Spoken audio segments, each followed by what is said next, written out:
A story years in the making, of a world torn apart by a lustful power.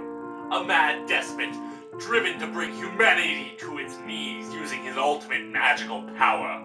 And the only thing standing between him and victory is a collection of pathetic misfits with a dark past and a bond forged through loss and battle. I am speaking, of course, of Suburban Nights. I don't want to end this way. But I don't have a copy of that, so instead we're going to be looking at a film that nobody's heard about. Welcome, ladies and gentlemen, to a very strange place. And welcome to Omands and Dragons. One gin and John sounds mighty good to me. But man, I know I gotta go. It's the same thing every time. But I don't think another drink's gonna make me lose my mind. So I think about my next drink. And it's you and me and Father makes three tonight. I just got here.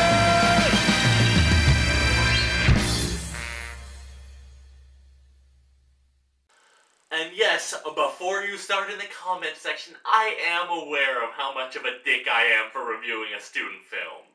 I'm also aware that I am a cockweasel, an ass bandit, and a candle fucker. And yes, I do know how unfair it is to review an amateur production as though it's a professional one.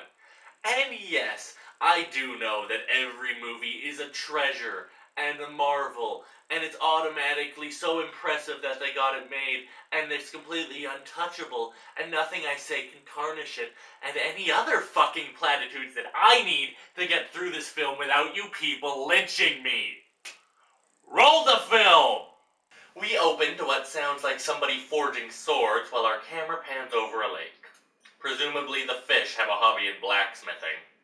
An old man has brought our resident blonde-haired teenager playing a grown man out here to execute him for the crime of killing a child. Why nobody else has decided to come witness the execution of a child murderer is something best left to the baked minds of the writers. What are you waiting for? I killed him. After battle, after we'd won. I am guilty. Please don't tell me that's the performance you're going with. Oh, I know. Amateur production. I shouldn't be expecting that much. I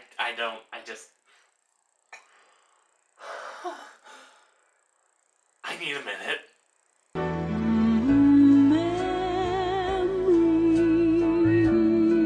Memories like the corners of my mind. Proceed. Yes. And you must live with that guilt. As I, my son, must live with the shame. Wait, you brought Blondie all the way out here to a fucking lake? Just to screw with him? You deserve to die for your crime. I deserve to die for my crimes. Well, you just took the fun out of it. The old man decides to instead exile Blondie away from the land, never allowed to reach their shores again. There's no boat there, so what, is he just supposed to swim away? Okay, in all seriousness, the cinematography in this movie is actually really good. For all its faults, that's not one of them. Except for this scene. He's just standing there.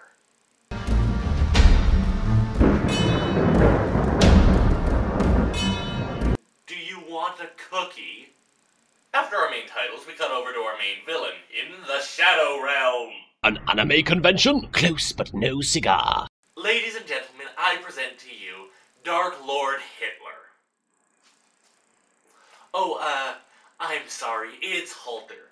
It's Dark Lord Halter. Son of a bitch, how the fuck is this a running gag? Heil, honey. Hi, honey. Heil, honey. Hi, honey. Heil, honey. Hello. I'm home. Heil, honey. Hi, honey. Smile, honey.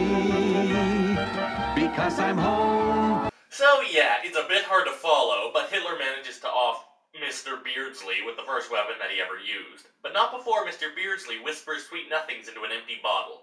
We cut over to Blondie, where he...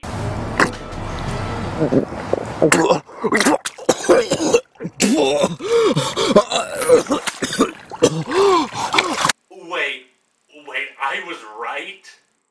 They didn't give him a boat? Either they're all dicks or he's secretly fucking Aquaman! Over in the nearest village in the land of fucked if I know, the resident guy with a dumb haircut picks up the message in a bottle just before an army of... Actually, I have no idea who's attacking.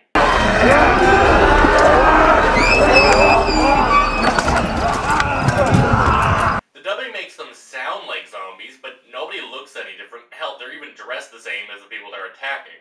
How am I supposed to tell these two groups apart? By the tremendous emotional connection that's been developed with the civilians? Yeah, pull the other one and it plays Bikini Time Machine. Oh, and, also... Why are they white? What? Yeah, there is one, maybe two characters in this entire thing who aren't white. Now, you could claim racism, especially if you're Tumblr. But I think it's far more likely that all of the other races are too cool for this. Kaiba, stop activating the race card and listen.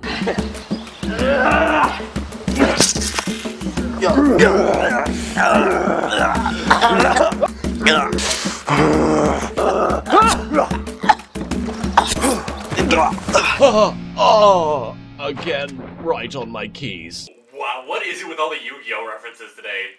I swear I've used more clips from Yu-Gi-Oh than I have the actual movie. Maybe it's because Blondie's hair reminds me of a blonde Karibo?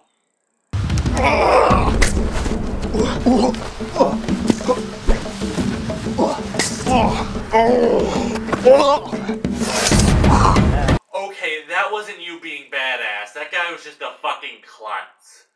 I'm fairly certain he would have found a way to off himself if you left him alone in a room with nothing but a few harsh words.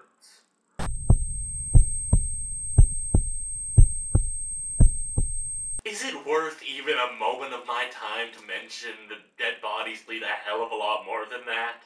Oh, what am I talking about? It's always worth my time to be an insufferable ass. So yeah, Blondie shows up with his hair magically clean again and manages to off one of the attackers. And suddenly the guy who received the bottle message runs in and delivers the entire plot at a mile a minute. The day the Keeper is defeated, the man that bears the mark will show himself. Why are you talking like that? The mark shows who the chosen one shall be. Within the one the Keeper shall be found. Who told you that you could talk like that? To kill the Keeper is quite difficult. The blade the Keeper first held is alone, the only weapon that can pierce their skin. Go forth and find the Keeper's first weapon. With it you may bring order to your realm. Okay, you much writers in the world. Keep in mind while writing prophecies, you should make them actually sound cool, and not like Robert Munchhead injuries. It is true. I saw you fight. We need men like you. We still need you. Wait, what? Why?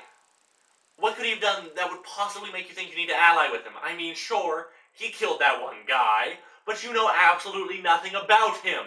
Maybe he's one of Beholder's agents. Maybe he's a dangerous psychopath who will slit all of your throats while you sleep. Maybe he killed a child. Did you ever think about that? Chosen one. I'm impressed. I should be the impressed one, the way you fought. He killed one guy. A lot of people kill one guy. Please stop jerking off your Mary Sue for 5 minutes. Alright. I'll help. So the guy that the film wants us to believe is racked with guilt over killing a child decides 5 minutes after fucking a lake that he should go kill some more people. Gah! Misty watercolor memories of the way we were.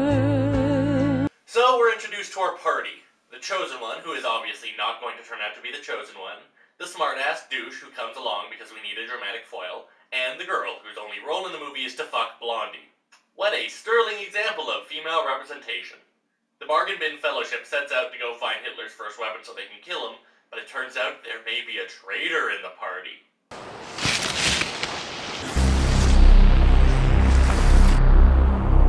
Blake. Halter. Oh my god! Oh, so you're saying that the guy whose only characterization is that he's a jackass is secretly a jackass? What a shocking revelation! The party makes it to, well, let's call it what it is, an excuse for a fight scene, as they suddenly run into a town infested with zombies. Well, let me rephrase that. 2 zombies and the rest of the attackers are just more normal folk. You know, considering that the zombies had makeup, could somebody please explain to me why these schmucks aren't allowed to look like anything other than retired Ren Fair wenches? Ah, yes. Splitting up to fight the attackers one at a time, because it takes longer, and it's more likely to kill one of you horribly. I believe they borrowed this brilliant stratagem from the Great War General, Scooby-Doo. Just be glad they didn't have to use a Scooby Snack Gambit, my friend.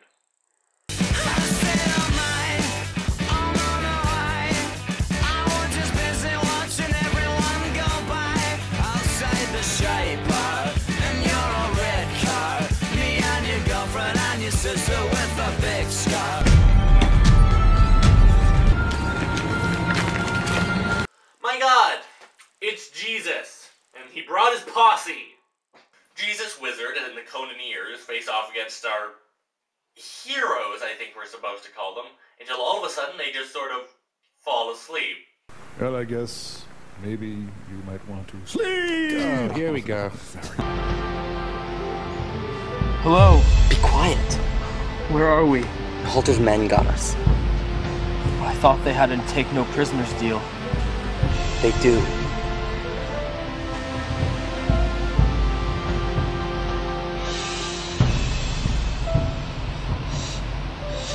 No.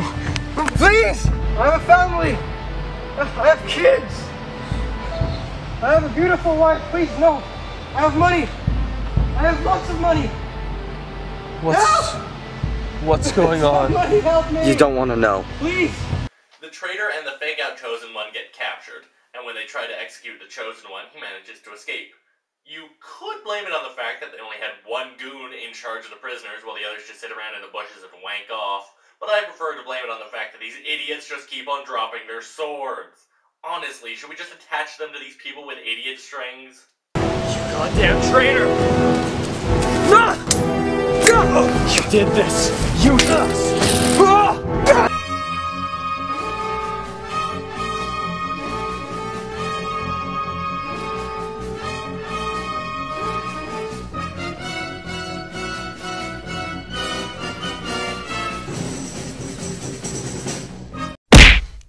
Wait. Haven't I done enough? Enough for what? The free steak knife set, obviously.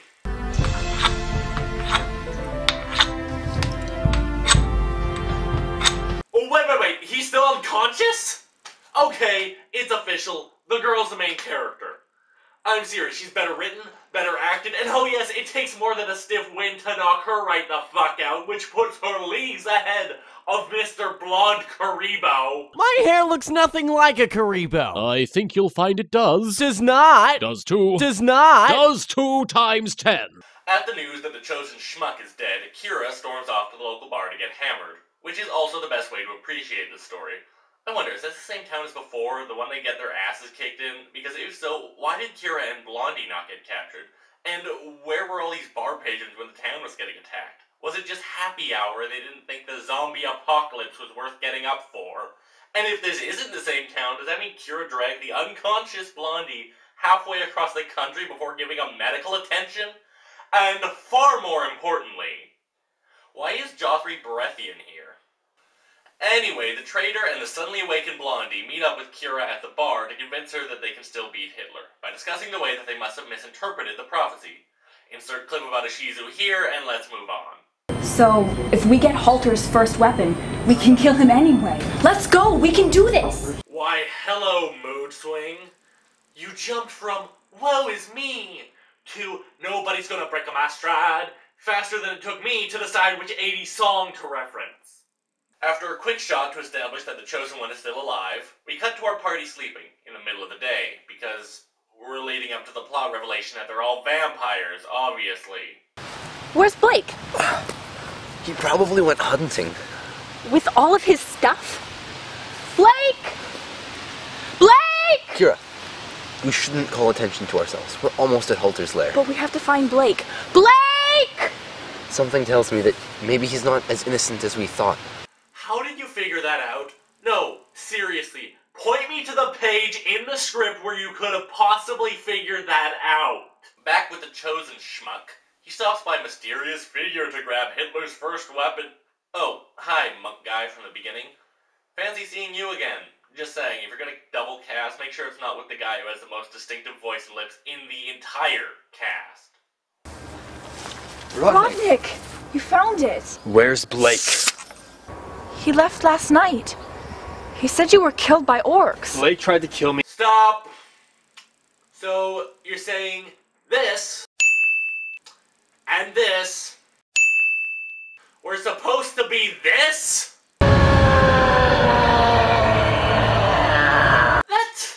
That's really incredible. That's like you tried to make a pie and instead you caught syphilis. And don't you dare say that they couldn't have afforded to put makeup on them. Yeah, that excuse kind of rings hollow when you have monsters with makeup on them.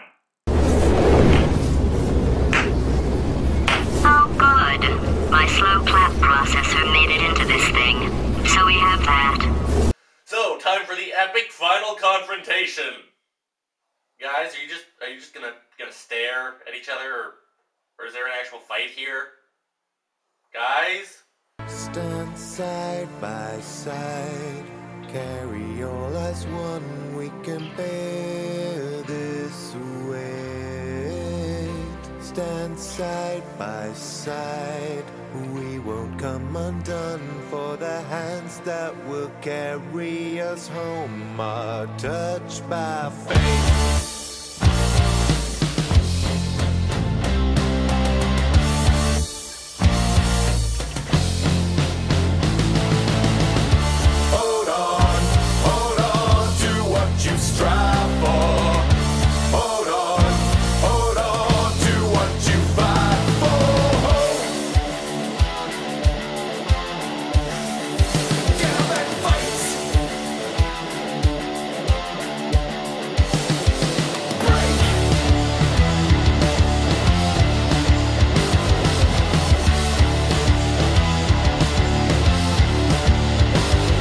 So wait, our main character kills one wizard? Well, Kira kills an entire evil army with a stick? Why are you even in this movie, Blondie? The Chosen One takes a whack at Hitler using Hitler's first weapon, but it accomplishes nothing, and he gets axed for his troubles. You fools. Did you honestly believe I'd leave the one thing that could destroy me out on display? Honestly, yes. You've been so bland this whole time, I just assumed you were a cardboard cutout with Sauron quotes doodled on your face in magic marker. Hitler exposits some quick and pointless explanation about why it didn't hurt him before sending Blondie to the Shadow Realm. And you know what that means? We're going to the friggin' beach, motherfucker! Actually, no. All we see is the inside of Blondie's head, as everybody he's ever hurt yells at him. You hurt me! You hurt me! Who organized this choir? Epic girlfriends? Was it you, Carol Brown? Was it you, Carol Brown? So, he wins? How? By ignoring his guilt? By accepting his guilt? By throwing off Hitler's mind control? And for that matter, if that is how he's doing it, then if he is ignoring his guilt, then what kind of message does that send to people with legitimate problems with guilt, survivors and otherwise, or just depression, clinical and otherwise? What kind of message could that possibly be sending these people being afflicted with such a wait. I seem to have stopped caring. Blondie manages to kill Hitler because of reasons, and he and Kira have a moment over the Chosen One's corpse, where we're presumably supposed to ignore the fact that he's obviously still breathing. You have to do this. I have to do this.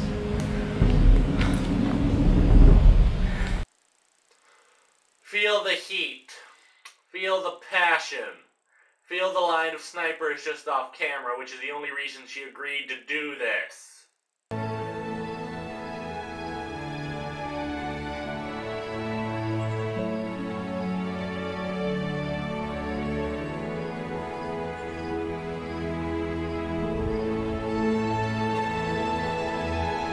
And then he melted.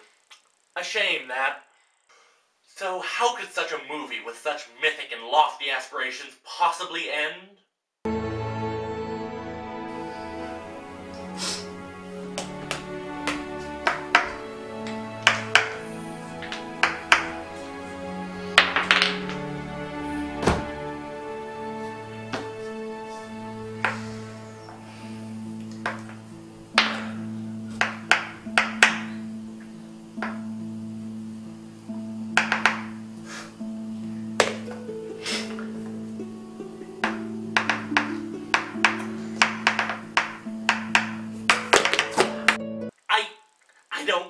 I don't. You put us through all of that just for your lame-ass bargain bin twist that, surprise, surprise, it was just a Dungeons & Dragons game that whole time? Cause I ain't got a brand new combine harvester and I'll give you the key. Come on now, let's get together in perfect harmony. I got 20 acres and you've got 43. Now I ain't got a brand new combine harvester and I'll give you the key. I'm going to assume you can all see the problem here. Namely, that they use what appears to be a 2nd edition sourcebook in the same game as a 4th edition sourcebook. I mean, come on! How could you screw something like that up, am I right? So, that was Omands and Dragons. How was it? Stupid, poorly acted, poorly written, and it was fine. Stand side by side. I mean, it's nothing special, but it's not half bad as far as student films go. Some of the acting was pretty good, and the fight scenes were pretty good, and the sets were nice. Really, the biggest problem is the lack of emotional connection to anything going on. Which, to be honest, as somebody who loves writing, it is a bit of a sticking point for me. But really, as somebody who has never made a film, am I in any place to critique and contest people who did far more than I ever could? Yes, because I'm fantastic at everything. Good night!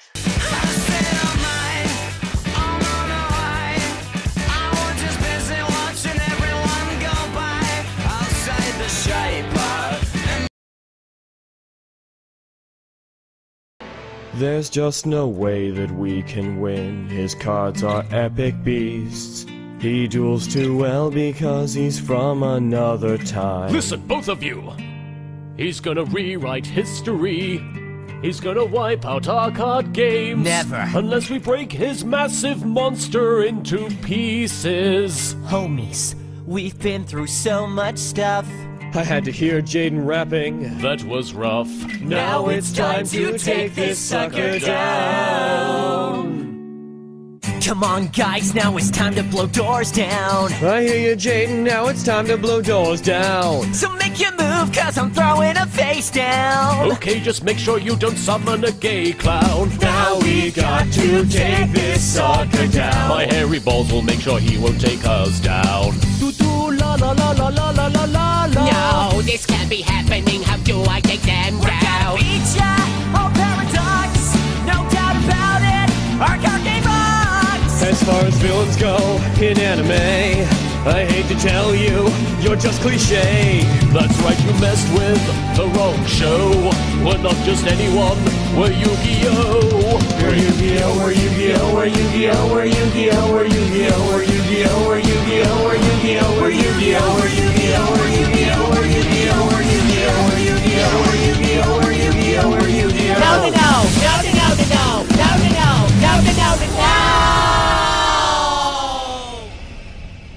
Huh. I think we may have just killed a man. If anyone asks, Jaden did it. Yeah, wait, what?